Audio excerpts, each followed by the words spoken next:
ዳቦ ቤቶች ላይ ውጭ ሀገር ላይ አንዳንድ ቤከሪዎች እንደዚህ አይነት ስፔሻል ዳቦዎች ይሰራሉ። እኔ ደግሞ ዛሬ አሰራሩን ይዤላችሁ መጥቻለሁ። በጣም ነው የሚጣፍጠው። ማየት ብቻ ሳይሆን ሞክሩት። በመጀመሪያ ውሃ፣ ወተት፣ ስኳር፣ እርሾ፣ ዘይትና እንቁላል አድርገን አንድ ላይ እናዋህደዋለን። በደንብ ካዋሃድ ነው በኋላ ዱቄት ላይ ጨው አድርገን ከውህዱ ጋር በደንብ እናሸዋለን።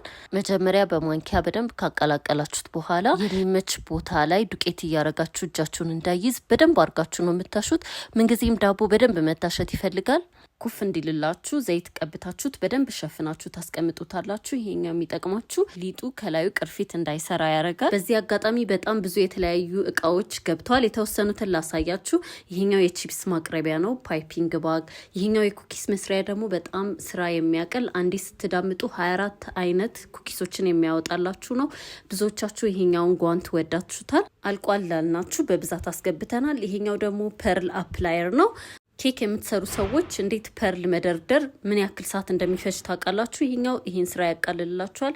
የተለያዩ ሞልዶች ኳሊቲ ለምትፈልጉ ደግሞ ይሄኛው የቢላ 17 ፕሮ ማክስ ነው እና የተለያዩ አዳዲስ እቃዎች ገብተዋል። ብዛት መረከብ ለምትፈልጉ እነዚህ እቃዎች በብዛት ስላሉን መረከብ ትችላላችሁ። ይሄኛው ደግሞ ሲልከን ንጣፍ ነው በብዛት ይሄኛውም አለን። ማንኛውም የኬክ የኩኪስ እቃ ከፈለጋችሁ እኛ ጋር ማግኘት ትችላላችሁ፣ ግብአትም ጭምር።